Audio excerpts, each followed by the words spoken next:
Yuki est bienveillant, mais un perdant impopulaire ignoré par tout le monde à l'école, jusqu'à ce qu'un dieu l'invite à jouer à un jeu de la mort. À court d'options, Yuki s'associe avec un méchant psychopathe qui l'aide à devenir le prochain dieu. Tout commence avec Yuki tapant sur son téléphone portable, tandis qu'un groupe de garçons s'inquiète d'avoir un homme en moins dans leur équipe. Un des garçons suggère d'inviter Yuki, mais son ami lui dit que Yuki est un perdant sans courage, qui ne fait rien d'autre qu'écrire dans son journal sur son téléphone. Sur le chemin du retour, Yuki tombe sur une pierre et écrit dans son journal que même si sa mère l'a béni avec un physique de personnage principal, il a repoussé tous les nuls. Les gounèrent dans son école primaire, car il avait toujours été très réservé, très observateur. Finalement, Yuki s'est retrouvé seul indéfiniment puisque personne ne voulait se lier d'amitié avec quelqu'un qui avait volé toute son allure à un groupe indie minable. En conséquence, Yuki a fini par se créer un ami imaginaire, le Yux Ex Machina, le roi du temps et de l'espace. Lors d'une de ses conversations avec le Yux, Yuki se fait sévèrement critiquer par l'assistante de son ami imaginaire, Murmur, qui lui dit que s'il continue à se comporter comme un fou, son monsieur Fuite ne connaîtra jamais l'action. Sur ce, le Yux demande à Yuki s'il aimerait changer sa vie solitaire. Yuki reste silencieux, ce qui pousse le Yux à dire à son ami qu'il changera son destin. Cette nuit-là, une femme dans la ruelle est désactivée de la vie par un mangeur en série. Le matin venu, Yuki trouve son journal de téléphone portable à côté de lui. Il l'ouvre et découvre que son entrée de journal pour la journée est déjà remplie et se demande s'il l'a fait dans son sommeil. Yuki s'habille pour l'école quand le journaliste informe sur le repas qui a eu lieu la nuit dernière. Cela surprend Yuki lorsqu'il réalise que l'entrée du journal qu'il aurait écrite dans son sommeil correspond aux événements se déroulant en temps réel. Alors que de plus en plus d'événements décrits dans son journal commencent à se réaliser, Yuki devient perturbé et en parle au Yux, qui l'informe que c'était tout son œuvre. Maintenant abattu, Yuki dit au Yux qu'il n'est qu'un produit de son imagination. Le Yux, cependant, rétorque qu'il existe dans son esprit, ce qui signifie qu'il est toujours réel. Le Yux continue en informant Yuki que désormais, son journal s'appelle le Journal du Futur, puisqu'il lui montrera son avenir. Cependant, le Journal du Futur a un inconvénient. S'il se casse, alors le propriétaire perdra son avenir. Comme le Yux lui dit qu'il mourra si son téléphone se casse, Yuki se maudit de ne pas avoir acheté un téléphone Nokia. Après avoir été un peu sceptique, Yuki écarte toutes les pensées déprimantes et commence à profiter des avantages de connaître son avenir. Ses notes montent en flèche et il parvient même à éviter de se faire agresser par ses camarades de classe envieux. Pensant qu'il a vraiment gagné le jeu de la vie, Yuki donne avec assurance un quiz surprise, tandis que ses camarades de classe gémissent de désespoir. Cependant, son sourire s'efface complètement lorsque sa camarade de classe, Yuno Gasai, se tourne pour le regarder un bref instant.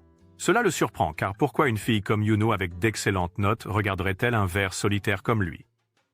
Une fois le cours terminé et tout le monde sorti de la salle, Yuki recule de quelques pas, surpris de trouver une figurine en argile de Murmur sur la table de Yuno. Il ouvre rapidement son téléphone portable et trouve les mots « La fin » écrits.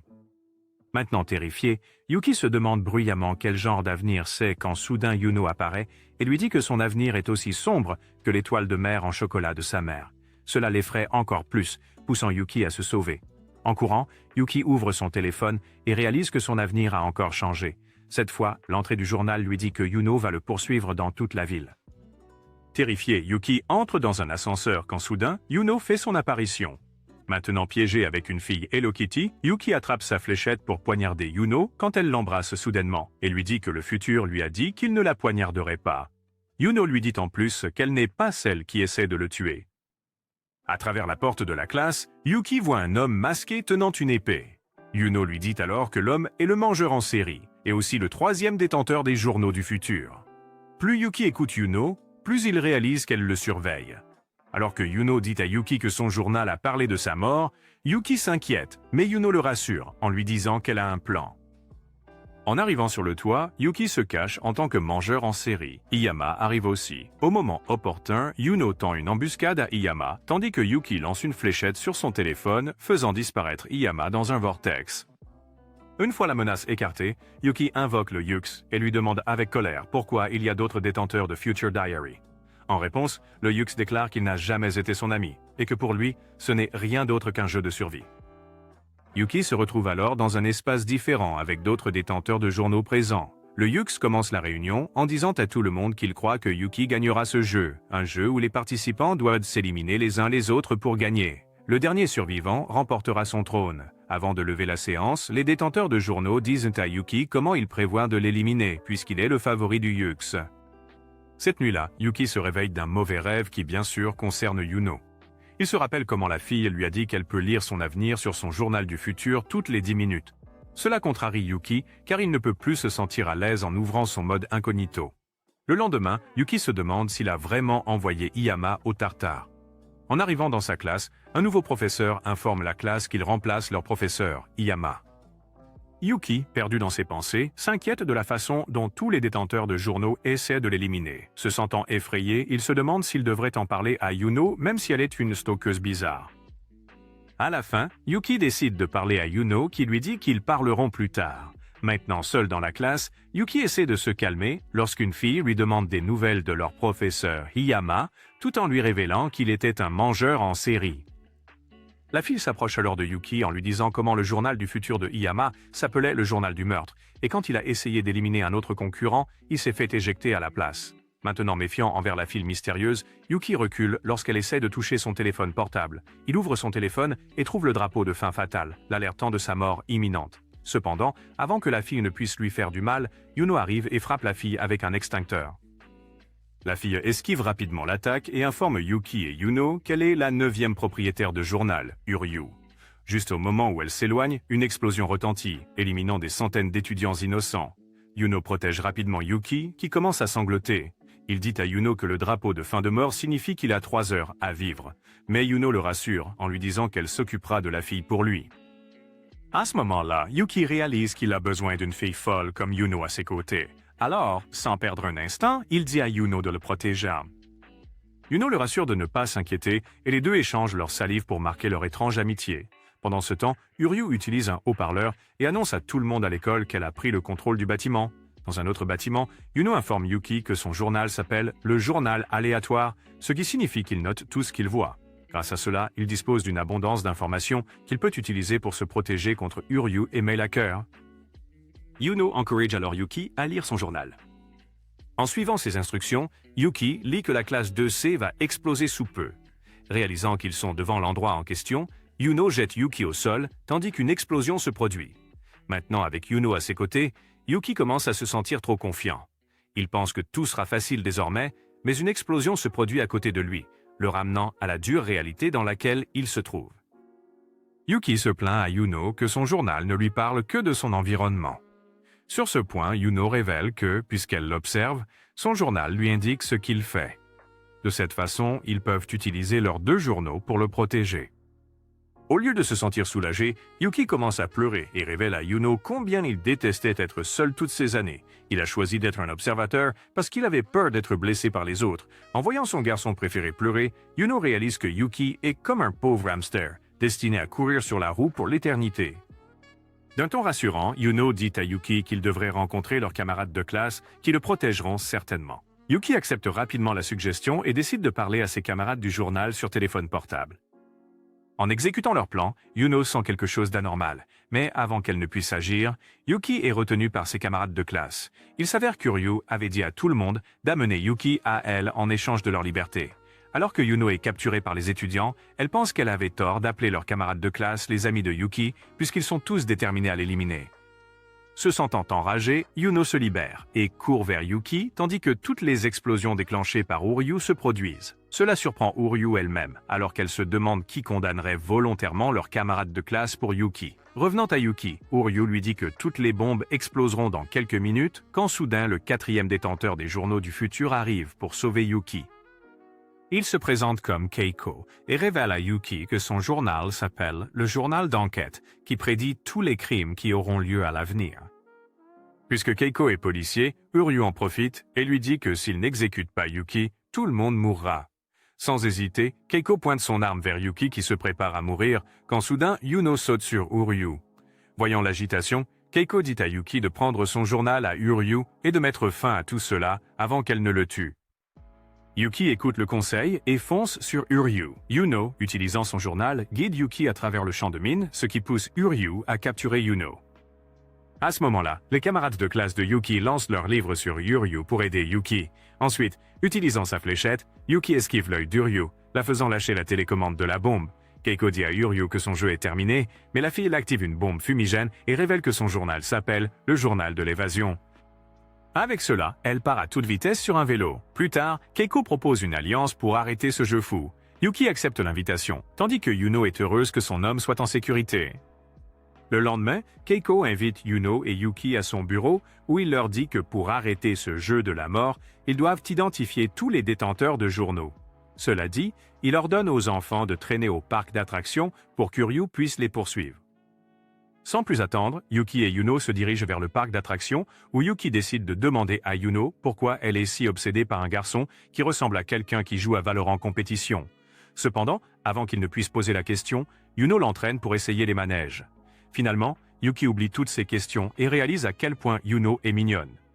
Après s'être bien amusé, l'énergie sociale de Yuki finit par s'épuiser et il demande à Yuno pourquoi elle le poursuit. Au lieu de lui répondre, Yuno lui demande pourquoi il ne voulait pas visiter le planétarium plus tôt. Yuki se fâche et demande à Yuno si elle le suit encore en utilisant son journal. Yuno crie alors à Yuki qu'ils se sont rencontrés au collège. Il y a 1 an, Yuno voit Yuki assis seul en classe, remplissant une feuille sur ce qu'il veut faire à l'avenir. En s'approchant discrètement de lui, Yuno voit que Yuki a écrit qu'il veut voir les étoiles avec sa famille. En remarquant sa présence, Yuki raconte à Yuno comment ses parents ont divorcé après que sa mère a découvert la collection de figurines de Goku de son père. Il commence alors à effacer sa réponse, mais Yuno dit à Yuki que dans le futur, elle deviendra sa femme et qu'ils iront ensemble au planétarium. Dans le présent, Yuno embrasse le front de Yuki et tous deux se dirigent vers la maison de Yuno. Ailleurs, Uryu reçoit de l'aide d'un étranger qui l'emmène chez lui. Pendant ce temps, Yuki essaie de trouver les toilettes chez Yuno lorsqu'il tombe sur une pièce. De retour chez l'inconnu, Uryu découvre qu'il a drogué sa boisson. L'homme inconnu la torture ensuite pour obtenir des informations pendant que Yuki ouvre la porte et découvre une pièce qu'il n'aurait jamais dû. Dans son domaine, Reese dit à murmure que l'avenir est sur le point de changer radicalement grâce à Yuki. Après avoir ouvert la boîte de Pandore, Yuki retourne en courant chez lui. Et pendant que tu attends une réponse par texto, Yuno jette un coup d'œil par le Judas et souhaite une bonne nuit à Yuki, terrifié.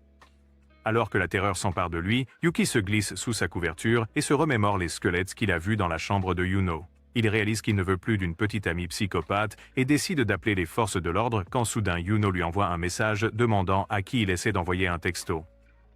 Yuki ferme instantanément son téléphone en se rappelant le regard fou que Yuno lui a lancé en lui disant bonne nuit.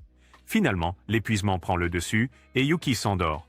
Le lendemain matin, il est réveillé par un coup à la porte. Il reçoit ensuite un appel de Keigo, l'informant qu'il est dehors. En rencontrant le flic, Yuki est sur le point de lui dire ce qu'il a vu chez Yuno quand le démon l'appelle depuis la voiture. Keigo suppose que Yuki allait lui dire comment il a essayé de connecter son appareil au port de connexion de Yuno et dit qu'il ne veut pas connaître les détails précis.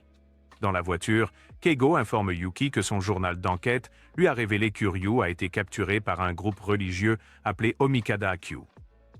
Avec cela, il déclare qu'il aura besoin de leur aide pour confirmer la nouvelle. En arrivant au temple, Yuki et le groupe se dirigent pour rencontrer la chef du culte qui, dans sa chambre, attend Yuki, le garçon qui a échappé à la mort 2 fois.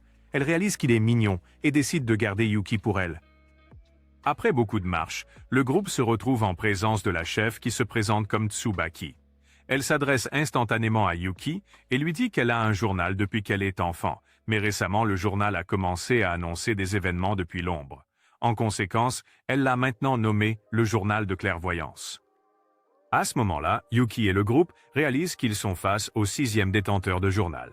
Yuki devient instantanément terrifiée, ce qui amuse Tsubaki qui l'informe qu'elle n'est pas intéressée à devenir un dieu. Surpris par la révélation, Keigo essaie de comprendre son angle, que Tsubaki révèle rapidement. La mort et le drapeau sont apparus sur son journal, l'informant du destin imminent qui l'attend. Tsubaki déclare qu'elle veut Yuki en échange d'Uryu, puisque le garçon a réussi à échapper à la mort 2 fois. Comme toujours, Yuki panique comme le pleurnichard pathétique qu'il est. Après une petite crise de panique, Yuki décide de rester une nuit avec Tsubaki.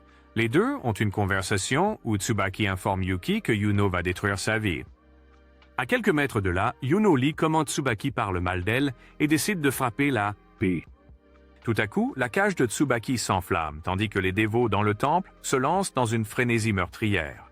Yuki, surpris par tout cela, essaie d'aider Tsubaki lorsque Yuno arrive et insiste pour qu'il rentre chez eux. Bien qu'il ait peur de Yuno, Yuki lui demande si elle essaie de le ramener chez lui pour faire un bouillon avec lui. Après avoir été traitée de folle par l'homme qu'elle aime, Yuno commence à pleurer tandis que Yuki va sauver Tsubaki.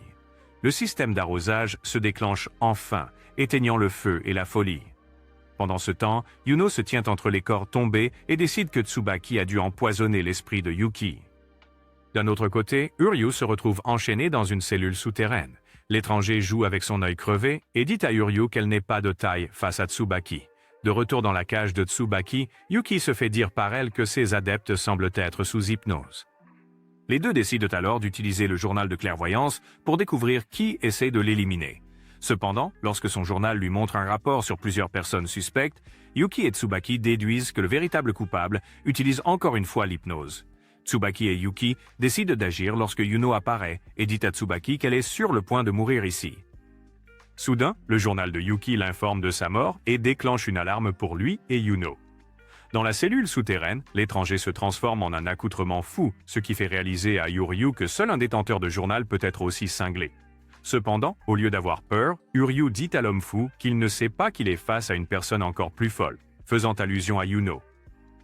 De retour à la surface, Yuno comprend quelque chose et dit à Yuki de frapper les cadavres. L'homme tenant Uryu en otage hurle de surprise en apprenant que Yuno a compris sa stratégie. Il s'avère que les adeptes de Tsubaki ont reçu l'ordre de faire les morts par le 12e détenteur de journal, Yomatsu. Alors que Yuno commence à tuer les adeptes lobotomisés, elle demande à Yuki de choisir entre elle et Tsubaki.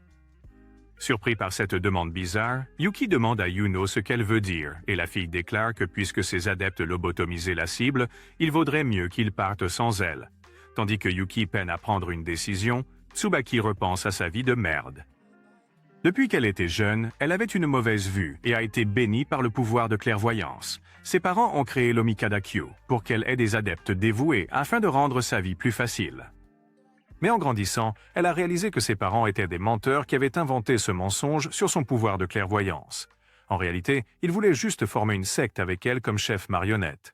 Cependant, malgré tout, elle était satisfaite de sa vie car ses parents prenaient grand soin d'elle. Tout a changé lorsque ses parents ont été affaiblis par Dieu dans un accident. La personne en charge du temple a alors commencé à demander aux fidèles d'expier leurs péchés en expulsant leurs semences, et Tsubaki a été tourmenté chaque jour. Dans la cellule souterraine, Uryu voit Yomatsu tenant un enregistreur vocal et lui demande à ce sujet. Yomatsu révèle alors que l'enregistreur vocal est son journal du futur, comme le journal de la justice qui lui dit qui il doit protéger. Tout à coup, l'enregistreur signale à Yomatsu d'agir, ce qui le pousse à remettre la clé de la prison à Uryu. Avant de partir, il dit à Uryu qu'elle peut partir si elle le souhaite. De retour à la surface, Yuno, Yuki et Tsubaki décident de quitter le temple. Cependant, en courant, les enfants réalisent que les adeptes ont retrouvé leurs esprits. Tsubaki dit à Yuki qu'il devrait affronter l'ennemi, ce qui pousse Yuno à perdre le contrôle. Alors qu'elle commence à confronter Tsubaki, Yuki reçoit un appel de Keigo qui l'informe qu'il a pris Uryu sous sa garde et que le 12e se dirige vers eux. Et tout à coup, 5 personnes masquées arrivent en prétendant être le 12e. Ils disent à Yuki qu'ils sont là pour prendre la vie de Tsubaki, tout en révélant que l'un d'eux a avalé une bombe à retardement qui explosera bientôt. Yuno exhorte une fois de plus Yuki à partir sans Tsubaki, mais lorsqu'il refuse de le faire, Yuno élimine Yomatsu lui-même. Tout à coup, la porte d'entrée est fermée par les adeptes de Tsubaki qui appréhendent alors Yuno et Yuki. Tsubaki révèle ensuite son véritable objectif, qu'elle prévoyait de les éliminer, lui, Yuno et Kago, en utilisant Uryu comme appât, mais Yamatsu a tout détruit. En se calmant, Tsubaki dépose un baiser sur Yuki et espère que sa mort et son drapeau disparaîtront maintenant. Cependant, lorsque le drapeau ne disparaît pas, Tsubaki devient confuse. Soudain, Yuno saisit une hachette et coupe le bras de Tsubaki pour avoir embrassé son homme. Alors que Tsubaki tombe de douleur, Yuno remet son journal du futur à Yuki et le pousse en sécurité tandis qu'elle s'effondre à cause de la fièvre et de la fatigue. Alors que Yuki se met à l'abri, il commence à sangloter, réalisant que Yuno avait raison à propos de Tsubaki et que tout ce temps, elle essayait juste de le protéger. Pendant ce temps, Tsubaki prévoit d'attirer Yuki en annonçant comment elle fera subir à Yuno le même sort qu'elle a vécu. Ne voulant pas que Yuno soit souillée, Yuki prend la décision audacieuse de la sauver. Lorsqu'il arrive pour affronter Tsubaki, la fille lui dit qu'il ne peut pas lui faire de mal puisque son journal de clairvoyance et ses adeptes lui permettent de voir des choses qu'elle ne peut pas voir elle-même. Yuki élabore une stratégie et lance une balle, distrayant momentanément tous les adeptes. Il lance ensuite une fléchette sur le journal de Tsubaki, ce qui finit par l'éliminer. Une fois la menace écartée, Uryu et Kago montrent qu'ils ont forgé une alliance. Le lendemain, Yuki va chercher sa mère, Rhea, à la gare. Rhea est développeuse de jeux vidéo et, par conséquent, elle part en long voyage d'affaires, laissant Yuki derrière. Alors que la mère et le fils arrivent à la maison, ils découvrent une fenêtre cassée. Yuki ouvre instantanément son journal du futur et apprend que Yuno est entré par effraction. Ne voulant pas que sa mère sache pour sa folle harceleuse, Yuki lui dit de préparer le dîner pendant qu'il va confronter Yuno. La fille dit à Yuki, de manière désinvolte, qu'elle a nettoyé toute la maison pour que sa mère lui permette de sortir avec lui. Cependant, Yuki ne veut pas présenter la patiente échappée à sa mère, alors il pousse Yuno dans son placard, ce qu'elle a l'habitude de faire avec toutes ses victimes. Lorsque Rhea arrive dans sa chambre et trouve Yuki en train de maintenir la porte du placard fermée, elle devient suspicieuse. De même, Yuno commence à pousser la porte pour se présenter. Yuki pousse sa mère hors de la porte pendant qu'il va gronder Yuno, qui a maintenant découvert ses magazines cochons. Soudain, la porte s'ouvre et Rhea est accueillie par Yuno et les magazines cochons de Yuki. Plus tard, Yuno sert à Rhea la nourriture qu'elle a cuisinée pour elle, tandis que Yuki se prend la tête intérieurement alors que sa mère commence à apprécier sa harceleuse. Entre-temps, Uryu arrive à l'hôpital pour obtenir un œil prothétique. Elle remarque un groupe d'enfants et demande au médecin pourquoi il y a autant de morveux. Le médecin révèle que ces enfants appartiennent aux personnes qui ont péri lors de l'incident Omake Katekyo. Dans ce royaume, Murmure remarque que la forme physique du journal du futur dépend des caractéristiques des utilisateurs. Elle dit aussi qu'il ferait mieux de prier pour qu'ils trouvent un candidat pour prendre sa place avant qu'il ne meure. De retour chez Yuki, Rhea informe Yuki qu'elle doit prendre temporairement la garde d'un des enfants qui est devenu orphelin perdant à cause de la tragédie survenue au temple. Avant que Yuki ne puisse faire une crise, Rhea lui dit que comme elle est une maman cool, Yuno va rester dans sa chambre ce soir et qu'ils peuvent faire des bêtises s'ils le souhaitent. Cependant, l'idée d'avoir Yuno dans sa chambre effraie Yuki, puisqu'il est le seul à savoir que cette fille est complètement folle. Cette nuit-là, Yuno attend que Yuki se glisse dans son futon comme son oncle Steve. Cependant, quand il ne le fait pas, Yuno lui demande si son pistolet à bébé ne fonctionne pas. Yuki se fâche et dit à Yuno qu'il ne l'aime pas. Au lieu d'être découragé, Yuno dit à Yuki que son journal du futur a prédit qu'ils finiront ensemble. Se sentant timide, Yuki se cache sous sa couverture et pense à Yuno. Il admet que Yuno est sacrément jolie, mais le problème est qu'elle a plusieurs corps, et pas du genre qui rend les mecs red pill fous. Alors que Yuki finit par s'endormir, Yuno pense qu'elle est contente que Rhea soit une bonne femme, sinon elle aurait dû utiliser ses outils. Le matin, Rhea présente Ryosuke à Yuno et Yuki. En voyant l'enfant jouer, Yuki devient triste en pensant à la perte de ses parents à cause de Tsubaki. Il s'avère que Ryosuke est un autre cinglé car il possède l'un des journaux du futur appelé le journal de l'hypervision, qui est un journal illustré ne montrant que 3 entrées par jour. Sachant que Yuki et Yuno forment une équipe solide ensemble, Ryosuke élabore un plan pour éliminer 2 oiseaux d'une pierre. Pendant le dîner, Ryosuke attend que Yuki et Yuno mangent la cerise qu'il a remplie de poison. Cependant, avant que Yuki ne puisse manger la cerise, Yuno l'arrête et dit à Yuki que la cerise semble plus lourde qu'elle ne devrait. Elle jette instantanément les cerises empoisonnées, laissant Yuki réfléchir à la façon dont Yuno a trouvé de nouvelles manières d'être folle. Ryosuke, quant à lui, est très impressionné par Yuno et sa ténacité à protéger Yuki. Cependant, ne perdant pas espoir, Ryosuke essaie d'électrocuter Yuno, mais avant qu'il ne puisse le faire, Yuki lit son journal et réalise que son avenir a été réécrit, indiquant la présence d'un propriétaire de journal. Juste au moment où Ryosuke est sur le point de donner un électrochoc à Yuno, Yuki sauve la situation tandis que Ryosuke s'enfuit joyeusement. Plus tard, Yuki dit à Yuno qu'il devrait trouver le journal de Ryosuke pour l'arrêter, mais Yuno insiste sur le fait que l'exécuter sera plus facile. Elle finit par céder quand Yuki lui dit « Pas de pépé, mais elle tue Chucky ». Après une journée entière de recherche, Yuno devient impatiente et poursuit Ryosuke avec un marteau. Cependant, elle finit par frapper Rhea, ce qui la fait s'évanouir. Yukina la réprimande légèrement et dit à Yuno de concentrer son énergie sur la recherche du journal. Yuno, étant une bonne fille obéissante, suit le conseil de Yuki et en conclut que Ryosuke cache son journal dans un colis. La sonnette retentit soudainement et Yuno envoie Yuki chercher le colis. Cependant, lorsqu'il le fait, un gaz toxique prend Yuki par surprise. Ryosuke ricane en annonçant que tout cela était un piège. Alors que Yuno traîne Yuki aux toilettes, Ryosuke lui dit qu'il veut jouer à cache-cache. Si elle parvient à l'attraper pendant que la maison est remplie de gaz toxique, elle obtiendra un antidote pour Yuki. Sans perdre une minute de plus, Yuno cherche Ryuk partout. Finalement, elle le trouve, mais le petit coquin l'électrocute avant qu'elle ne puisse l'atteindre. Sentant la douleur de Yuno, Yuki va l'embrasser sur les lèvres, ce qui remplit Yuno d'une nouvelle détermination. De retour dans le jeu, Yuno utilise son couteau pour en finir avec Ryuk. Cependant, avant qu'elle puisse injecter l'antidote à Yuki, Yuno finit par s'évanouir. Heureusement, Ryuk arrive et injecte l'antidote à Yuki. Avant de partir, elle dit à Yuki que Yuno sera sa plus grande menace. Diaz convoque les joueurs et révèle qu'il ne reste que 8 d'entre eux dans le jeu. Soudain, un joueur demande à Diaz s'il peut laisser un autre joueur avoir la propriété de son journal. 2 semaines plus tard, Yuki raconte les événements qui se sont déroulés après la mort de Ryuk. Comme l'affaire a été traitée par Keiko, ils ont réussi à convaincre Ria que Yuno l'avait accidentellement frappé avec un marteau, en poursuivant un intrus qui avait également enlevé Ryuk. Yuno le salue ensuite et dit à Yuki que puisqu'il commence une nouvelle école, il devrait s'abstenir d'utiliser le journal du futur, car cela attirerait une attention inutile sur lui. Yuki accepte et va à sa classe, tandis que Yuno se dirige vers la sienne. En arrivant, Yuki sent son cœur s'accélérer en découvrant de nombreux visages inconnus. Soudain, un garçon nommé Uji dit à Yuki qu'il est surpris de le voir. Il s'avère qu'Uji est l'un des harceleurs de Yuki qui s'est aussi retourné contre lui lorsque Ryuk a pris le contrôle de l'école. Uji continue l'agression verbale en disant à haute voix à tout le monde que c'est à cause de Yuki que la plupart de leurs anciens camarades de classe sont morts. Soudain, Uji est frappé par une fille nommée Hinata, qui lui dit de ne pas faire de chahut. Elle tente ensuite la main à Yuki, qui finit par attraper le pantalon d'Hinata et le fait tomber.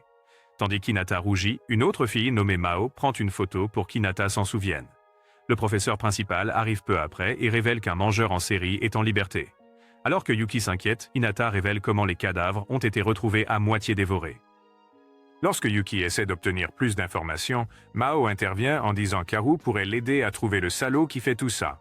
Yuki demande qui est cette personne, Haru, et Hinata révèle que c'est un bizarre qui prétend être détective.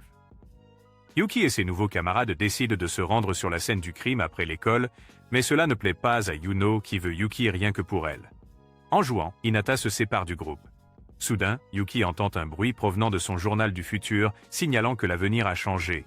En lisant le futur mis à jour, Yuki court effrayé vers les collines, tandis que le reste du groupe le suit. Soudain, Yuki s'arrête et découvre le cadavre d'Hinata.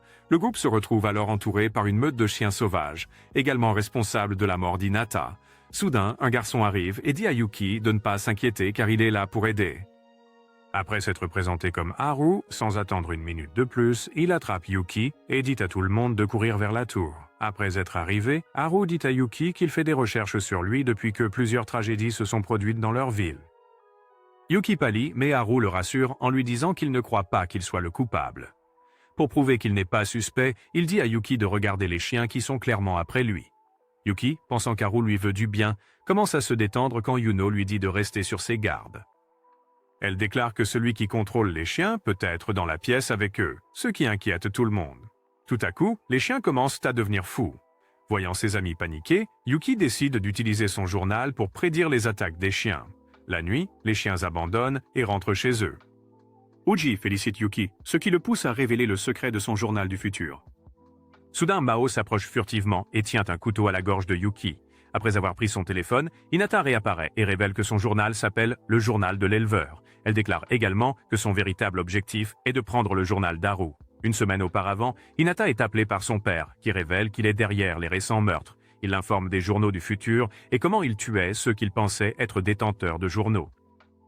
Avec cela, il dit aussi à Hinata qu'il essayait de devenir un dieu pour pouvoir remonter le temps et réparer son mariage avec sa mère. En entendant cela, Hinata devient inconsolable et dit à son père qu'ils peuvent recommencer, mais il remarque qu'un autre propriétaire de journal le poursuit. Quand Hinata regarde par la fenêtre, elle trouve son camarade de classe, Haru. Dans le présent, Hinata dit à Yuki qu'il ne l'a jamais considéré comme un ami et qu'il l'utilisait juste comme appât pour attirer Haru. Au lieu de paniquer, Haru dit à Hinata qu'il remettra son journal si elle accepte de jouer à un jeu de devinette. Si elle devine la main qui contient la pièce, elle obtiendra le journal. Mais si elle échoue, elle devra se plier à ses conditions. Lorsque Hinata exprime son scepticisme, Mao l'assure de jouer car elle a le journal de Yuki pour l'aider. Hinata accepte à contre-cœur le défi, mais finit par échouer, ce qui la pousse à libérer Yuki. Avant le dernier tour, Yuno attaque Haru. Yuki se met en colère et demande à Yuno de laisser Haru, mais elle insiste sur le fait qu'Haru n'est pas un détenteur de journal. En entendant cela, Haru commence à rire et admet qu'il faisait semblant d'être un détenteur de journal. Maintenant énervé par la tentative d'Haru de jouer avec la vie de Yuki, Yuno essaie de mettre fin au jeu, mais Haru dégonfle facilement son attaque. Il dit à Hinata qu'il va miser sa vie pour le deuxième tour, ce qui incite Hinata à continuer le jeu. Alors qu'Haru remporte le deuxième tour, Yuno frappe Yuki pour qu'il perde connaissance pendant une courte durée. La confusion s'empare de Hinata jusqu'à ce qu'elle réalise que si Yuki est inconscient, son journal n'affichera pas non plus de nouvelles entrées. Tandis que Hinata s'énerve, Yuno se jette sur elle avec l'intention de l'éliminer. Cependant, avant qu'elle ne puisse le faire, Mao protège Hinata en prenant les dégâts à sa place. Alors que Hinata est distraite par Mao, Yuki prend son journal et part avec Haru et Yuno. Cependant, en courant, ils entendent le hurlement des chiens au loin.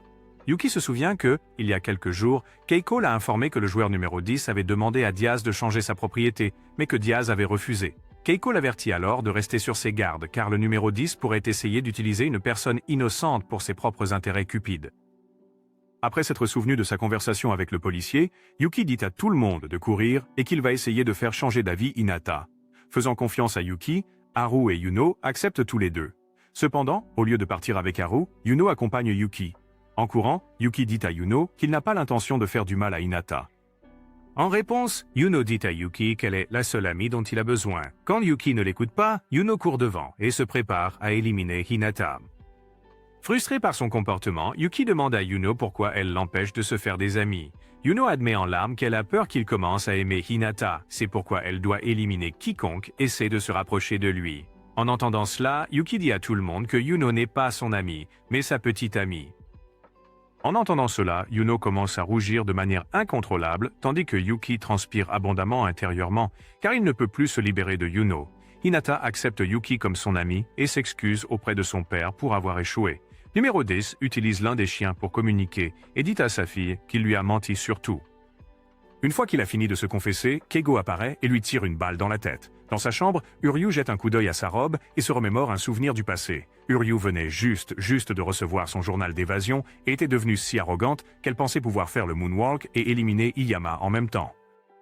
Cependant, son arrogance s'est retournée contre elle lorsqu'elle a découvert que Iyama portait une veste par balle et par bombe. Maintenant, prise au piège, Uryu essaie de fuir Iyama mais finit par être appréhendé par un policier mignon qui la reconnaît instantanément comme la terroriste mondialement célèbre. En essayant d'échapper aux mangeurs en série, les deux entrent dans un bâtiment délabré. Uryu dit au policier qu'elle a urgemment besoin de faire pipi et lui demande d'enlever les menottes. Quand le policier refuse, Uryu est forcé de faire pipi dans une position compromise.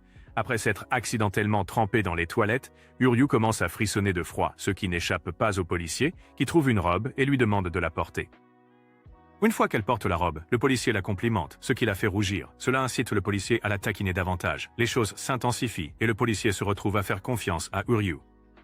Lorsque Iyama arrive, les deux décident de travailler ensemble pour échapper au fou. Cependant, cette histoire d'amour n'a pas de fin heureuse, car à la fin, Uryu tire sur le policier et s'échappe.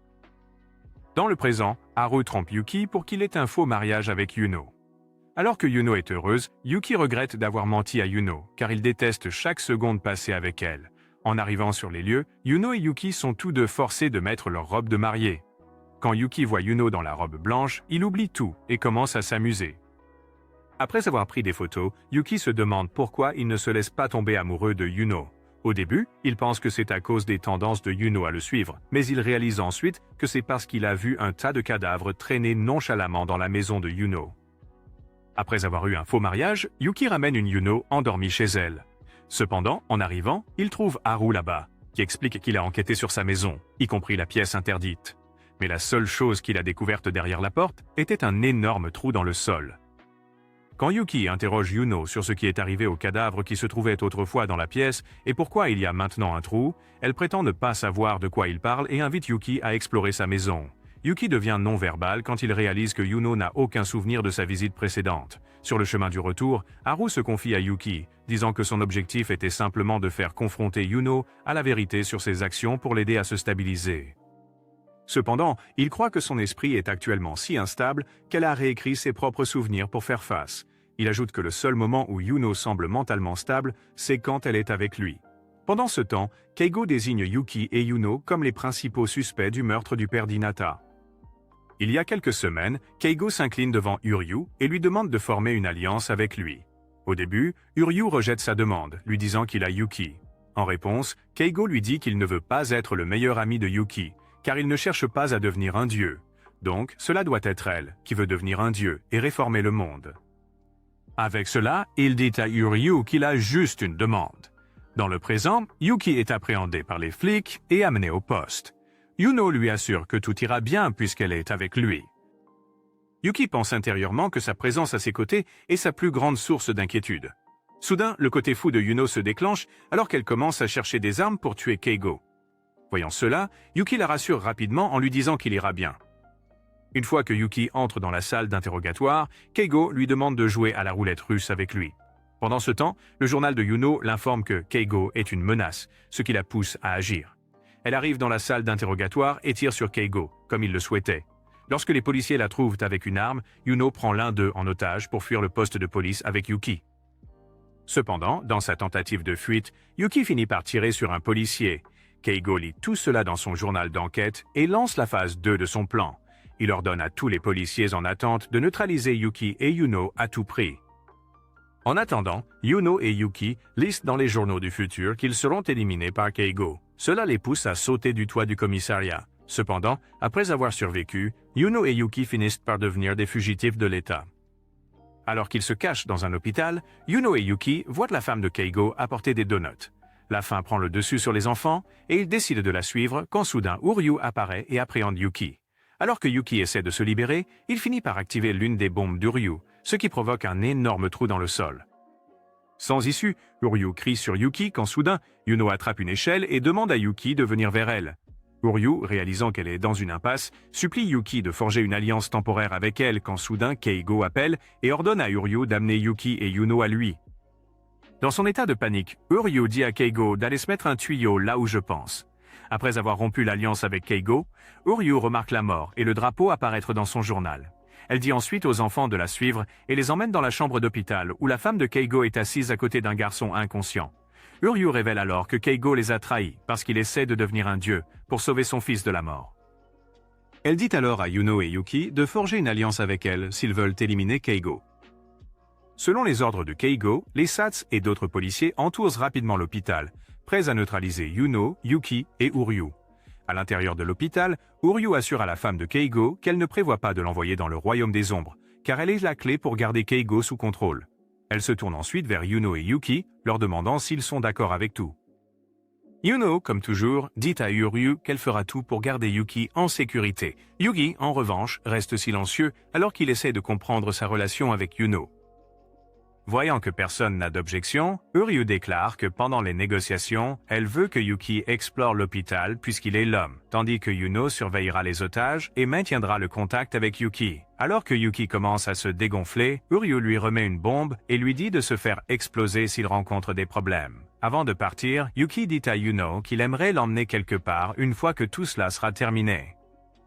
Une fois que tout est en place, Uryu appelle Keigo et déclare qu'elle aimerait proposer un échange. En échange des otages, elle veut que Keigo se suicide et prépare un véhicule pour s'enfuir. Keigo dit instantanément à Uryu d'aller se faire voir et dit qu'ils sont déjà coincés. Uryu lui demande avec colère comment il peut être aussi négligent alors que la vie de sa femme et de ses enfants est en jeu. Keigo déclare calmement que son enfant va mourir de toute façon, et puisque sa femme ne lui donne pas le coup de folie premium qui arrache l'âme, il ne se soucie pas beaucoup d'elle non plus. Alors que les négociations échouent, Yuki est rapidement abattu comme s'il était quelqu'un dont le disque dur devait être vérifié. Maintenant terrifié, Yuki apprend que Keigo vient pour lui. Mais soudain, Yuno arrive. Keigo et Yuno ont une confrontation intense où Keigo appréhende Yuki et menace de lui tirer dessus tandis que Yuno tient une bombe et dit à Keigo qu'elle fera exploser le bâtiment. Entre-temps, Uryu s'échappe, mais finit par tomber sur la mignonne policière, Masumi. De retour à l'hôpital, Keigo libère Yuki et demande à Yuno de lâcher la bombe. Cependant, Yuno révèle que grâce à Yuki, elle est revenue à la vie, et maintenant, elle mourra pour lui. Sur ce, elle active la bombe.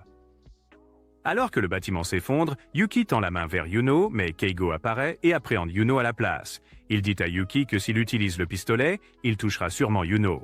Alors que Yuki commence à hésiter, Yuno lui dit que cela ne la dérange pas de mourir. En entendant cela, Yuki devient sûr de ses sentiments et dit à Yuno qu'il l'aime. Avec cela, il appuie sur la gâchette, touchant Keigo. Malgré la blessure par balle, Keigo poursuit sans relâche les enfants, déclarant qu'il deviendrait un dieu. Soudain, Masumi arrive avec Uryu et dit à Keigo qu'il est en état d'arrestation car il connaît son plan élaboré pour piéger Yuno et Yuki.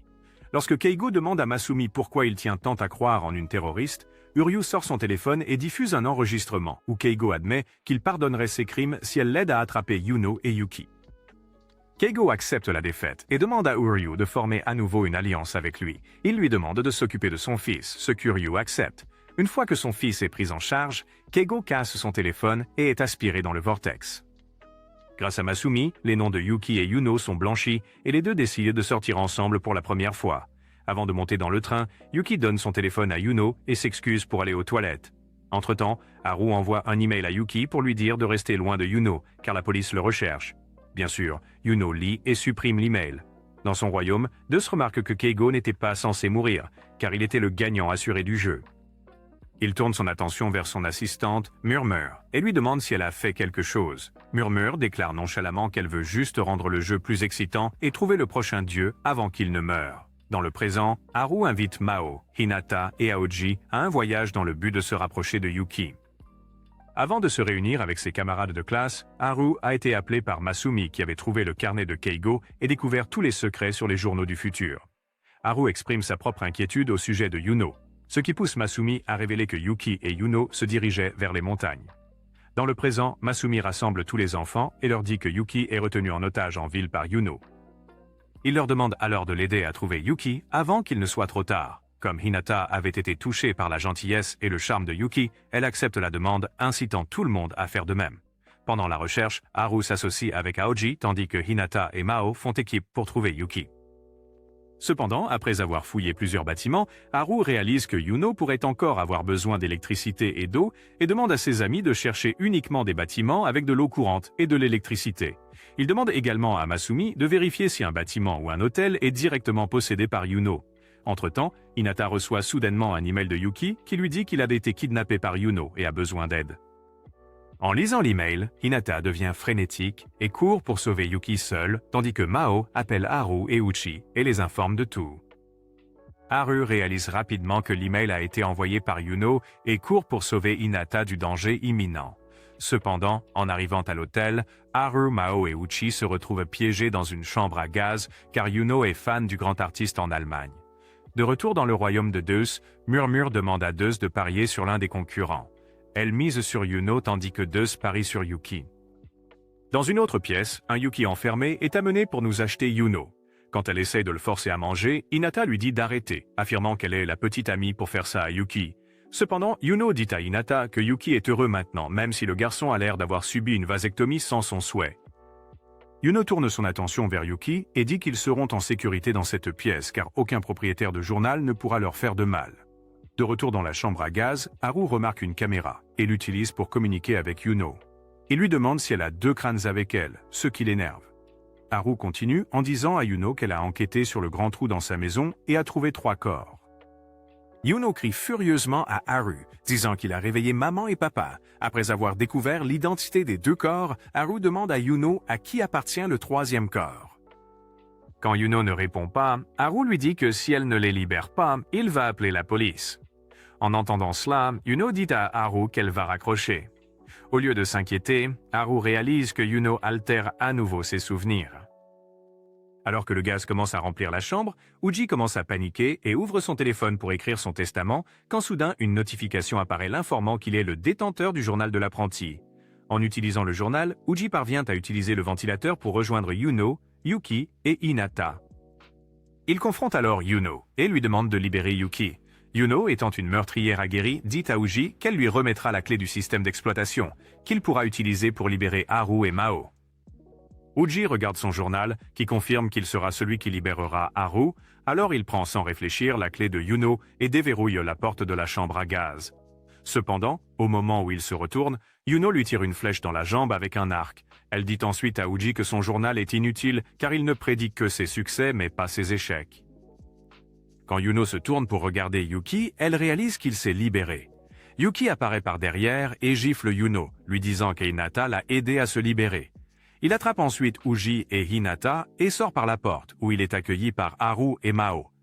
Yuno essaie de l'arrêter, mais Yuki lui dit d'aller en enfer. Maintenant dans la voiture de Masumi, Yuki rencontre brièvement 3 détenteurs de journaux qui lui sourient. Après être revenus dans leur ville, Yuki et ses amis se rassemblent dans une pièce pour parler du journal d'Uji, car il est contre les règles d'avoir de nouveaux propriétaires de journaux. Yuki demande à Uji son téléphone, qui lui dit de faire attention en lui donnant l'appareil. Cependant, Yuki l'ignore et jette le téléphone par terre. Uji panique et pense qu'il va mourir, mais comme ce n'est pas le cas, Haru déclare que sa spéculation était correcte. Avec cela, il révèle que le 8e détenteur de journal fabrique des clones de son journal du futur, tandis que le véritable journal du futur reste avec lui. Yuki est soudainement informé que de nouveaux ennemis vont lui rendre visite, ce qui l'inquiète puisqu'il a giflé Yuno et n'a pas où faire ses sales affaires. Heureusement pour Yuki, ses nouveaux amis lui assurent que cela l'aidera à combattre ses ennemis. Après 3 jours, Yuki et ses amis sont conduits chez Uchi pour leur sécurité, car c'est un riche gamin. Haru, étant un génie, révèle que les journaux clown sont connectés au journal principal via un serveur, donc s'il coupe les signaux téléphoniques, les utilisateurs secondaires ne pourront rien faire. Cependant, lorsqu'ils sont sur le point de mettre leur plan à exécution, quelqu'un coupe l'alimentation électrique, ce qui permet au groupe de Yuki d'agir selon leur plan. Yuki suppose que quelqu'un devait connaître leur plan et ses soupçons s'avèrent vrais lorsque Yuno apparaît avec d'autres utilisateurs subsidiaires. Alors que Yuki est à terre, Haru dit à Yuno de les rejoindre. Quand Yuki lui demande pourquoi il invite une folle, Haru révèle que lui et Uchi iront à la tour mobile pour bloquer manuellement les signaux. Mais pour cela, ils doivent s'assurer que Yuno est là pour le protéger.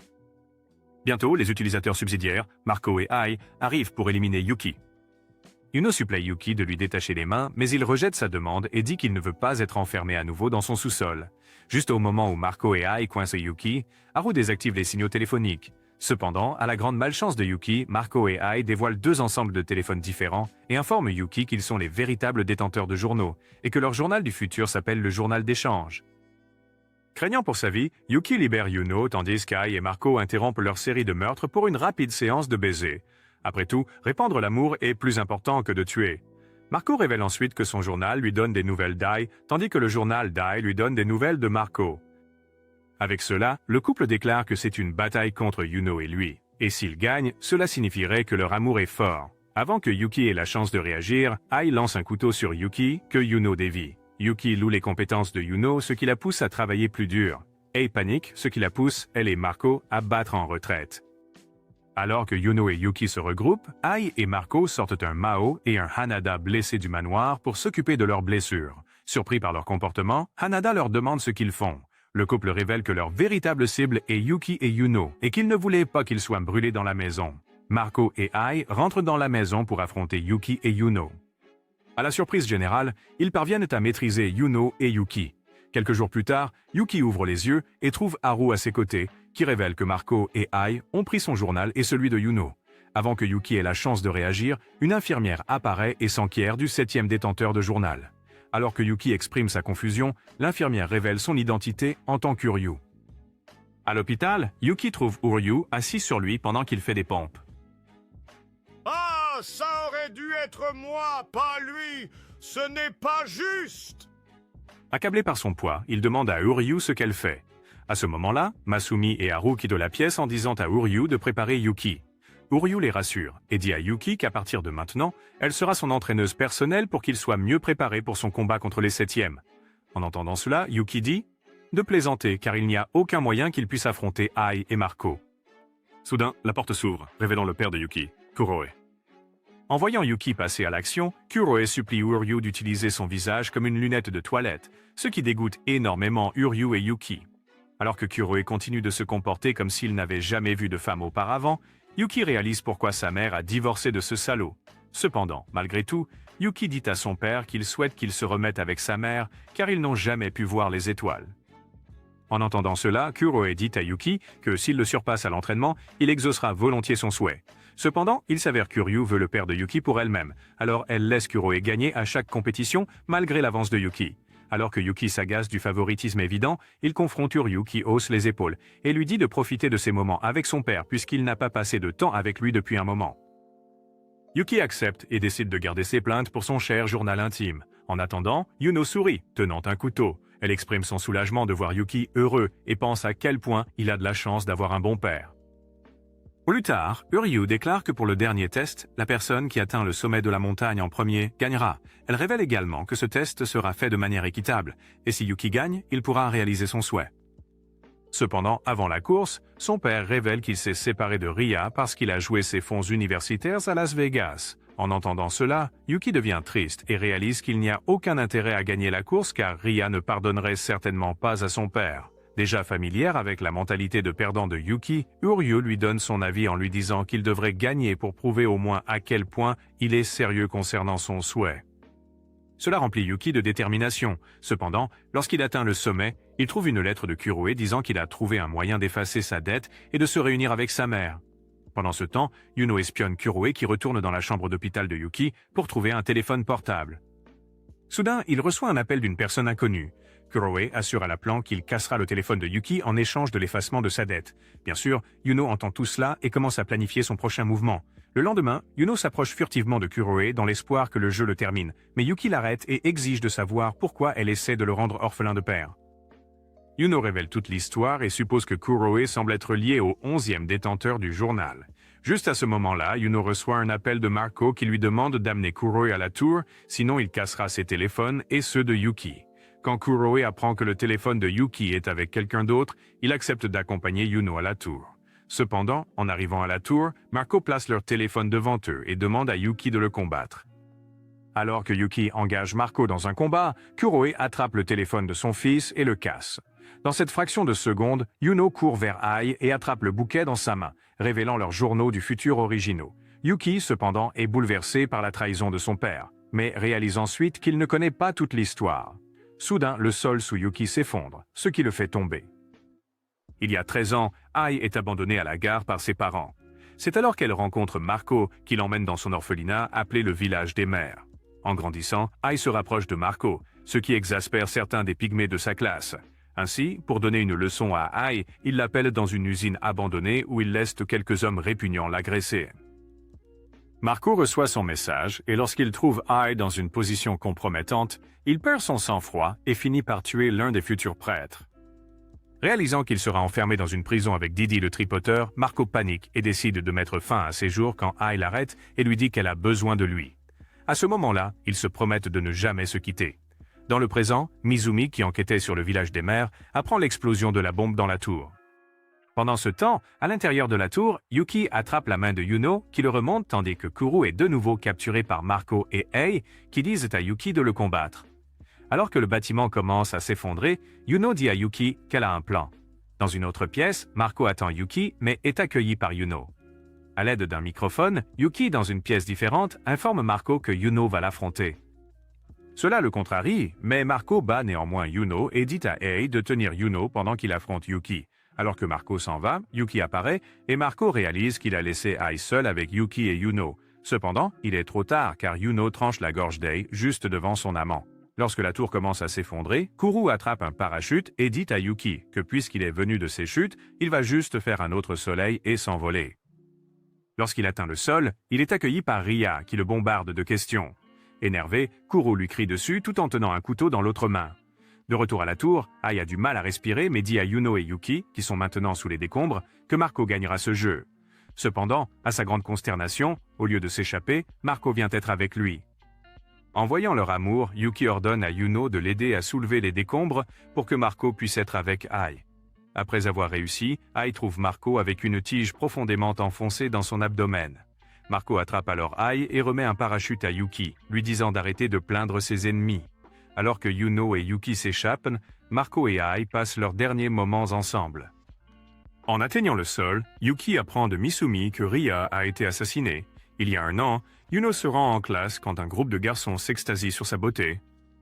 Yuno les ignore tous, pensant qu'ils ne sont que des adolescents en chaleur. Elle regarde ensuite Yuki et sourit. C'est Yuki qu'elle veut plus que jamais. Yuno se souvient que, en espionnant Yuki, elle a vu une lettre d'amour dans son sac à dos, ce qui signifie qu'il est sur le point de se déclarer amo, une intello de leur classe. Cela ne convient pas à Yuno car elle ne peut laisser personne s'interposer entre son avenir de devenir la mariée de Yuki. Alors, quand le professeur demande à Yuno et Mo de prendre quelques affaires pour la journée culturelle, Yuno se déguise en lapin pour empêcher Yuki de confesser ses sentiments. Après plusieurs tentatives infructueuses, Yuki finit par avouer ses sentiments à Mo. Mais heureusement, Mo le rejette. Yuno, bien que déprimée, rentre chez elle et réalise qu'elle a dépassé son couvre-feu. Elle entre ensuite dans une pièce où ses parents pourrissent dans une cage.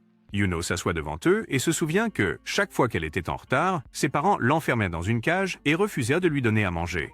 Un jour, elle a décidé de leur donner une leçon en les enfermant. Elle pensait qu'ils comprendraient sa douleur, mais sa mère lui a dit qu'elle aurait voulu utiliser un cintre pendant qu'elle était enceinte d'elle. Bouleversée par le commentaire, Yuno a laissé ses parents dans la cage pour mourir. Dans le présent, Yuki rencontre Teus et lui demande de ramener sa mère. Teus, cependant, révèle qu'il ne peut plus changer le temps car il est en train de mourir. Murmure intervient, disant à Yuki que tout le monde mourra bientôt si quelqu'un ne remplace pas Teus avant sa mort. En rentrant chez lui, Yuki trouve son père à la maison. Il voit un ticket pour le prêteur sur gage et décide de suivre son père dans l'espoir de recueillir les preuves qui le lieront au meurtre de Ria. Le lendemain, Yuki suit son plan. Il suit Kuru jusqu'à un sanctuaire et le confronte en attrapant son sac. Lorsqu'il trouve un télescope, Kuru s'effondre et s'excuse pour ses erreurs. Il révèle à Yuki qu'il voulait voir les étoiles avec lui avant d'être enfermé. Voyant Kuru dans un état pathétique, Yuki décide de lui pardonner. Juste au moment où Kuru dit à Yuki qu'il aimerait reconstruire leur relation, il est assassiné par des hommes inconnus. Surpris par cela, Yuki ouvre son journal et lit tout sur la façon dont il va être entouré par un groupe d'hommes. À ce moment-là, Yuki décide de devenir un dieu et de sauver tous ceux qu'il aime. Avec le meurtre en tête, Yuki élimine les hommes. Soudain, Yuno arrive et prête main forte. Après avoir tué tout le monde, Yuki dit à Yuno qu'il a décidé d'éliminer tous les détenteurs de journaux, donc il va aussi mettre fin à elle. Yuno sourit et dit à Yuki que mourir de ses mains est un plaisir. À la mairie, le maire John tient une réunion, exhortant tout le monde à voter pour la démolition de l'orphelinat Mother's Village. Il explique que l'orphelinat abrite la personne responsable de l'attentat à la bombe de la tour. Plus tard, Teus tient une réunion avec les détenteurs de journaux où Eleventh l'exhorte à éliminer Yuki et Yuno du jeu puisqu'ils ne se sont pas présentés à 5 réunions.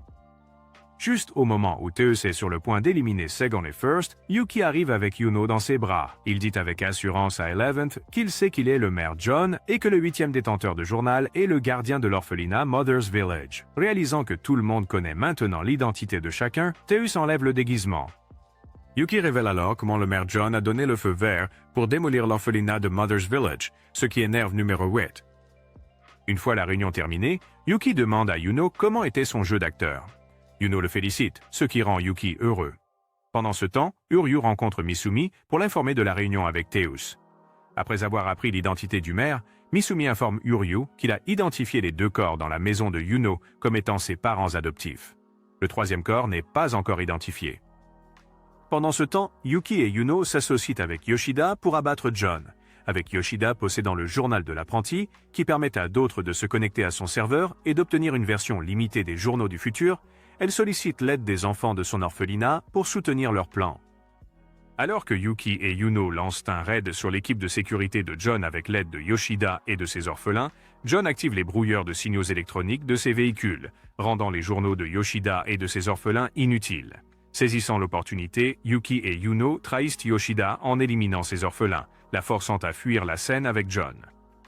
Cependant, Yuno et Yuki parviennent à rattraper John, mais le maire dit avec confiance à Yuki que ses amis viennent lui donner des informations importantes concernant sa petite amie.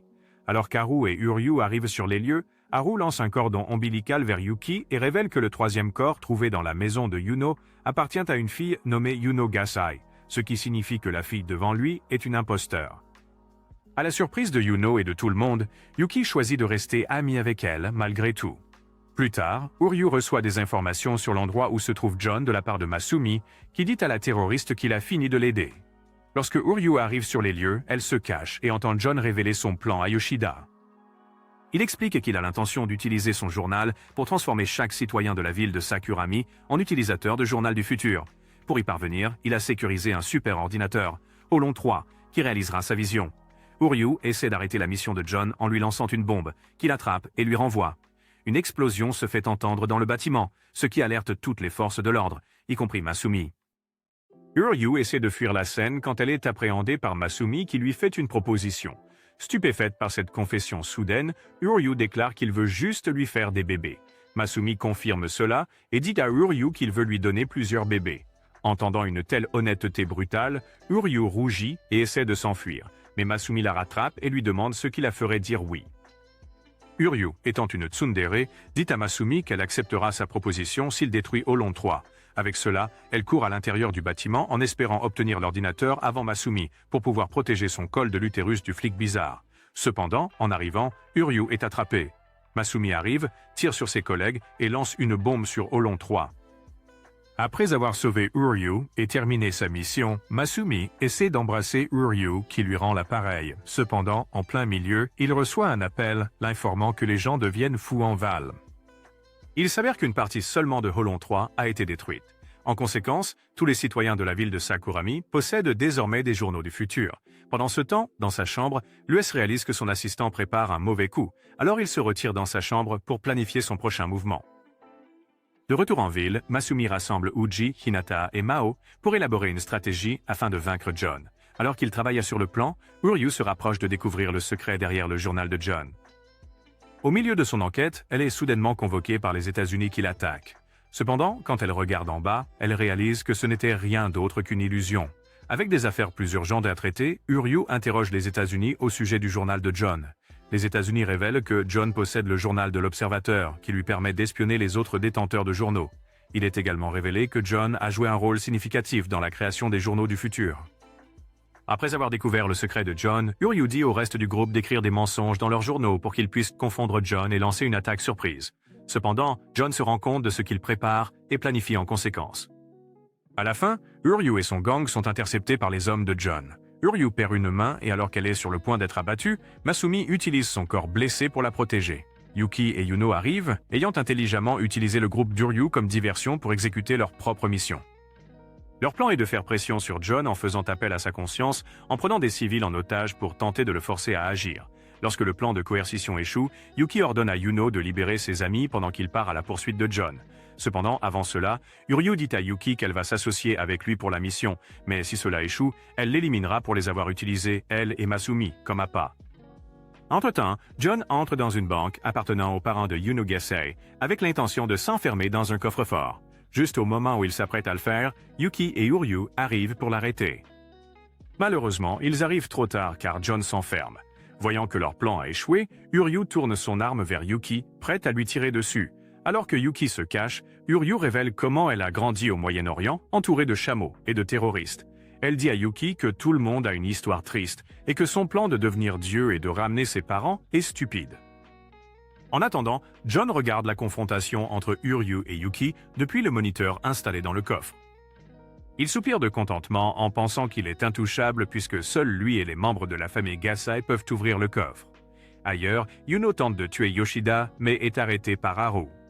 Pendant la confrontation, Yuno reçoit une notification sur son journal l'informant de la situation de Yuki.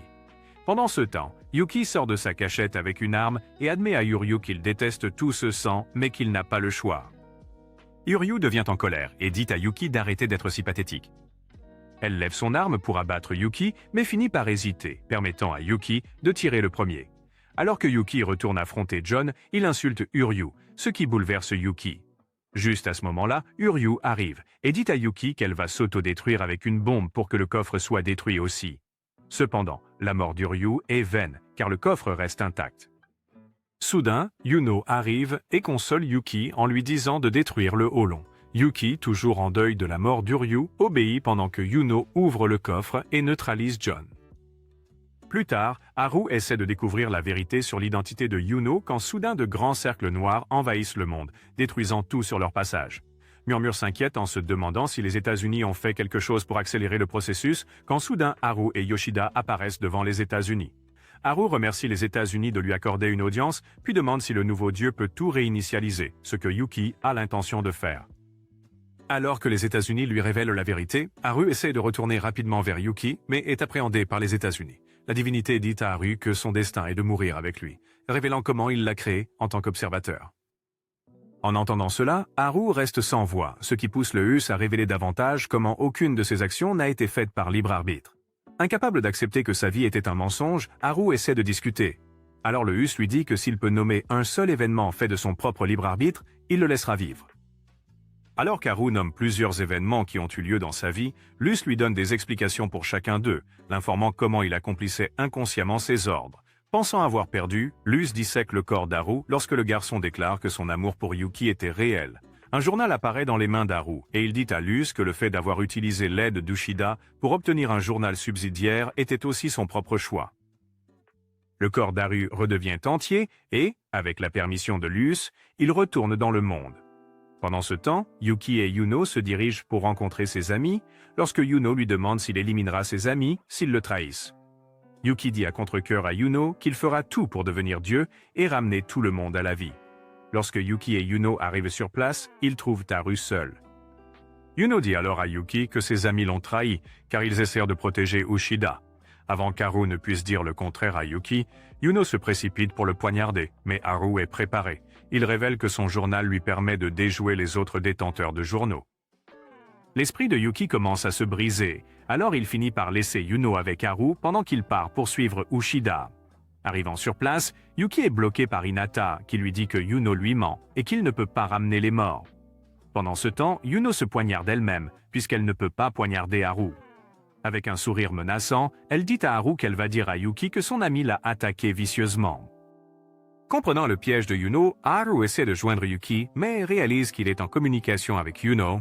Pendant ce temps, au téléphone, Yuno dit à Yuki que ses amis l'ont trahi, ce qui le pousse à perdre la tête. Un par un, Yuki tue tous ses amis, pensant qu'il les ramènera une fois qu'il deviendra Dieu. Haru arrive momentanément et dit à Yuki comment il a été trompé par Yuno, quand soudain Yuno arrive. Une confrontation entre Haru et Yuno se déroule, ce qui entraîne Haru à briser le journal du futur de Yuno. Mais à sa grande consternation, Yuno ne meurt pas. En fait, il finit par recevoir une blessure mortelle.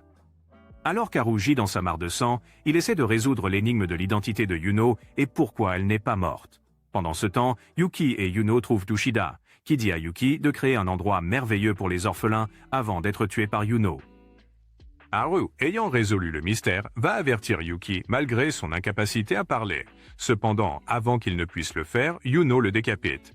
Avant de mourir, Haru écrit son message sur son téléphone et le montre à Yuki. Murmure prouve une fois de plus qu'elle a une longueur d'avance en saisissant les nœuds dans son noyau. Elle dit au nous qu'il n'est pas vraiment son assistant et que le monde ne peut se terminer que le 28 juillet. D'ici là, elle régnera sur le monde, ou ce qu'il en reste. 3 jours plus tard, Yuki essaye de garder ses distances avec Yuno, qui devient triste. Pendant ce temps, Yuki se demande si Yuno l'aime vraiment, ou si elle se joue de lui. Pendant qu'il réfléchit, Yuki réalise que ses amis lui disaient probablement la vérité, que les morts ne peuvent pas revenir. Cependant, il ne s'en soucie plus, car il veut seulement savoir s'il va avoir une aventure avec Yuno avant la fin du monde. Yuki décide de se rendre à son école, qui n'est plus qu'un bâtiment en ruine. Yuno arrive et lui dit qu'elle a toujours eu des yeux pour lui. Une fois qu'elle part, Yuki réalise qu'il est aussi amoureux de Yuno et veut passer le temps qu'il lui reste avec la tueuse psychopathe. Après avoir pris sa décision, Yuki se rend chez Yuno où ils se baignent ensemble avant de participer à leur premier cours de hot yoga. Après avoir fait l'acte, Yuki demande à Yuno pourquoi elle a menti sur le fait de pouvoir ramener les morts. Yuno sort soudainement une hache, alertant Yuki, mais au lieu de le frapper, elle la jette par terre. Yuno commence à pleurer et dit qu'elle voulait juste lui remonter le moral et demande à Yuki de l'éliminer. Cependant, Yuki refuse sa demande et dit à Yuno qu'il préfère mourir avec elle plutôt que de devenir Dieu. Il admet aussi qu'il peut maintenant lui faire entièrement confiance, sauf que cela n'a pas de sens car Haru lui dise qu'elle est déjà devenue une déesse une fois et qu'elle effectue un saut dans le temps pour tout rembobiner. En entendant cela, Yuno attrape la hache et se précipite pour attaquer Yuki. Elle lui dit qu'elle voulait vraiment passer une bonne journée avec lui, mais il s'avère qu'elle est portée sur le meurtre après Bang Bang. Alors qu'elle poursuit Yuki avec une hache, Murmure arrive et emmène Yuki dans le passé où elle lui révèle tout. Il s'avère que Yuki et Yuno avaient déjà joué au jeu de survie auparavant. Cependant, ils étaient tombés amoureux et avaient décidé de mourir ensemble, mais Yuno avait simulé sa mort dans l'espoir de devenir un dieu et de ressusciter Yuki. Cependant, après avoir découvert que les morts ne peuvent pas être ressuscités, Yuno est retourné dans le passé, a éliminé la Yuno de cette époque et a pris sa place. En découvrant l'amour intense de Yuno pour lui, Yuki crie de douleur et retourne au présent où il fait face à Yuno. Furieux par les événements qui se sont produits, Yuki demande à Yuno pourquoi elle essaie de l'éliminer. Yuno devient folle de rage et rappelle à Yuki comment il lui avait promis qu'il la vaincrait et deviendrait un dieu, mais qu'au final, il n'a pas pu tenir sa promesse. Yuki, honteux de lui-même, dit à Yuno qu'il n'a pas pu l'exécuter, ce qui pousse Yuno à demander à Yuki pourquoi il a un problème à se faire tuer par elle alors. Elle continue en disant que si elle le tue, elle peut devenir un dieu et recommencer le jeu où elle pourra être avec lui. Après avoir entendu son plan, Yuki la traite de folle, mais Yuno crie et dit à Yuki qu'elle est juste une fille amoureuse. Murmure devient impatient et détruit le sol sur lequel Yuki se tenait pour qu'il tombe à sa mort. Alors que Yuki tombe, Murmure encourage Yuno à redevenir un dieu. Mais soudain, Yuki remonte et dit à Yuno qu'il l'aime, ce qui la fait pleurer. Tout à coup, Yuki perd son emprise, ce qui le fait tomber. Cependant, il est sauvé par nul autre qu'Uryu. En voyant la terroriste, Murmure essaie de l'éliminer mais échoue. Elle attrape Yuno et effectue un saut dans le temps. Malgré sa surprise face à l'entrée d'Uryu, Yuki la supplie de l'emmener à Yuno. Uryu obéit, et après être retourné dans le passé, elle révèle tout ce qui s'est passé. Il s'avère que le oui avait compris les mensonges de Murmure et réalisé qu'elle était l'assistante de Yuno d'un autre temps. Donc, quand Uryu était venu chercher des informations sur John, le Yes ne l'avait pas attaqué, mais lui avait donné une partie de son pouvoir et de ses connaissances pour qu'elle puisse équilibrer le jeu. Après avoir appris toute l'histoire, Uryu et Yuki réalisent qu'ils sont 2 ans en arrière dans le passé. Uryu exhorte Yuki à suivre Yuno puisqu'elle est sur le point de s'exécuter pour la 2e fois afin de continuer le jeu. Cependant, il s'avère que Yuno et Murmure ne sont pas encore arrivés. Cela donne à Yuki et Uryu le temps de se rendre à la résidence Gasai, où ils trouvent Yuno dans une cage assise dans son propre désordre. Malgré l'avertissement d'Uryu de ne pas s'en mêler, Yuki décide de sauver Yuno, disant qu'elle est toujours la fille qu'il aime. Soudain, Murmure et Yuno arrivent avec les parents de Yuki. En voyant sa mère et son père, Yuki perd le contrôle. Uryu attrape rapidement Yuno et Yuki inconscients et les emmène dans une église abandonnée. Elle dit avec colère à Yuki de reprendre ses esprits, car son objectif est de vaincre Yuno pour empêcher la répétition du jeu. Uryu exhorte Yuki à éliminer Yuno, mais il se contente de porter Yuno inconsciente avec lui à l'école, où Uryu se lasse de lui et le laisse là. Yuki dépose Yuno inconsciente dans la classe où ils se sont rencontrés pour la première fois. Tout à coup, Yuno et Murmure arrivent avec l'intention de mettre fin à Yuki. Une confrontation s'engage entre le trio tandis qu'Uryu appelle Kago pour l'avertir de l'état cardiaque de son fils. Elle lui dit d'emmener son fils chez le médecin maintenant, sinon il mourra dans 2 ans. Après cela, elle termine l'appel, pensant avoir tenu la promesse faite à Kago. Entre-temps, Yuki se blesse en essayant d'éviter les attaques incessantes de Murmure et Yuno. Yuno lit cela dans son journal et devient erratique en réalisant que Yuki est blessé. Maintenant, à quelques mètres de distance, Yuki essaie de se rapprocher de Yuno qui lui lance un couteau. Cependant, alors que Yuki l'évite, Murmure se prépare à lancer une attaque lorsqu'elle est confrontée par Uryu. Entre-temps, Tsubaki ordonne à un membre de son culte de dire à ses parents d'éviter de partir en voiture car elle sent que quelque chose de mauvais se passe en ville. De retour à l'école, Yuki se retrouve soudainement assis avec ses parents. Confus, il court dans sa chambre et trouve une veste et un oiseau, des choses qu'il a toujours voulu. Alors qu'il essaie d'appeler Yuno, il réalise qu'il ne peut pas prononcer son nom. Yuno apparaît et informe Yuki qu'elle a créé un monde d'illusions pour lui en utilisant le noyau de Yes. C'est pour rester dans ce monde pendant qu'elle part chercher un 3e Yuki. Le Yuki actuel essaie de l'arrêter, mais Yuno ne l'écoute pas et dit à Yuki qu'il ira bien puisqu'il ne l'aimait que parce qu'elle était toujours avec lui. Avec cela, Yuno piège Yuki dans le monde illusoire et lui dit adieu. Uryu réapparaît avec une Murmure épuisée et essaie de battre Yuno, qui dit à Murmure qu'elle est libre. Les menottes aux mains de Murmure disparaissent alors qu'elle se transforme en démon qui finit par dominer Uryu. Dans le monde illusoire, Yuki et ses parents se préparent à aller au planétarium, tandis que Yuno se prépare à éliminer la Yuno inconsciente, espérant relancer le jeu et rencontrer Yuki à nouveau. Cependant, lorsque la Yuno inconsciente se réveille et appelle ses parents, Yuno d'une autre ligne temporelle lui dit qu'elle va avoir un avenir abominable. Cependant, Yuno reste optimiste, disant qu'elle croit que sa mère et son père comprendront sûrement sa douleur un jour. Pendant ce temps, Murmure s'inquiète en réalisant que le futur change rapidement. Ailleurs dans le monde illusoire, Yuki sent que quelque chose ne va pas chez lui et dit à ses parents qu'il a l'impression qu'il devrait faire autre chose. D'autre part, Masumi arrive et trouve Uyu inconsciente. Au temple, Tsubaki découvre une bombe dans la voiture de ses parents et réalise que le responsable de la secte Onikita Kyo essaie de se débarrasser de ses parents. Murmure s'inquiète de plus en plus en réalisant que l'avenir de Tsubaki a changé radicalement, ainsi que celui de Ryosuke, dont les parents étaient censés rejoindre la secte et devenir abusifs envers lui. De même, Yamatsu, le vigilant, appréhende Iyama, qui avait été en série de meurtres. Ailleurs, Hinata est vue en train de s'occuper des chiens de son père. Quand elle voit son père, elle lui demande de lui apprendre à mieux s'occuper des chiens pour qu'il ne soit pas toujours accablé. À l'orphelinat, Ushida reçoit un appel du maire John qui lui dit qu'il aimerait financer l'orphelinat. De retour sur le toit, Yuno décide de tuer Yuno de la ligne temporelle actuelle pour pouvoir rencontrer Yuki. Alors qu'elle lève son couteau pour poignarder, le père de Yuno, Ushio, protège Yuno de la ligne temporelle actuelle. Dans le monde illusoire, Yuki dit à ses parents qu'il doit sauver la fille dont il ne se souvient pas. Sur le toit, Yuno voit Yuno de la ligne temporelle actuelle entourée par un père aimant et une mère inquiète. Cela la rend heureuse et jalouse, ce qui pousse Yuno à éliminer tout le monde à vue. Soudain, Yuki se libère du monde illusoire et prend Yuno dans ses bras. Yuno d'une autre ligne temporelle devient heureuse en réalisant que Yuki l'a choisi plutôt que ses rêves. Après l'avoir laissé partir, Yuki demande à Yuno de le poignarder, car elle n'appartient pas à cette ligne temporelle. Cependant, au lieu de le poignarder, Yuno se poignarde elle-même et demande à Yuki de l'embrasser une dernière fois. Alors que Yuno meurt, Murmure déclare Yuki comme le vainqueur et le traîne vers la ligne temporelle à laquelle il appartient. Après quelques jours, Uryu d'une autre ligne temporelle voit les nouvelles à son sujet et dit à Masumi de se préparer à attraper Uryu de la ligne temporelle actuelle. Masumi rit et lui donne un baiser. Kurusu est également vu avec sa femme et un fils en bonne santé. Yamatsu rend visite à Hiyama, qui purge maintenant une peine de prison. Ailleurs, Marco se plaint à Ai, enceinte, de ne pas trouver un bon emploi tandis que Ryosuke joue joyeusement avec ses parents.